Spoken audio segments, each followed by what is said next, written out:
Hey, do you have your phone? Actually, I want to call to someone. I'm so sorry, but I'm not having. So hey guys, today I'll be telling you how to replace sorry with thank you. So I'll be giving you some examples, and by those examples I'll be explaining you that how you can replace sorry with thank you to make your conversation or communication more positive. So let's begin today's video with some examples.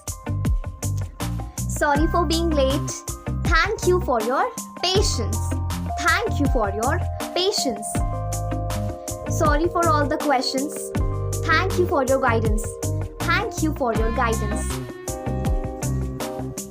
Sorry for the mess.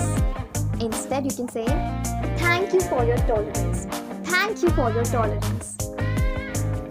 Sorry, I can't make it. Thank you for an invitation. Sorry. No.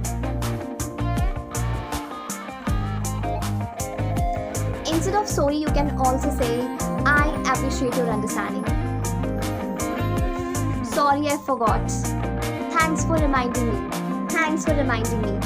Thanks for watching my video, everyone. Hope you liked it. Please give a thumbs up, and we'll be meeting with another video in which we'll be having a different topic. So for now, bye bye.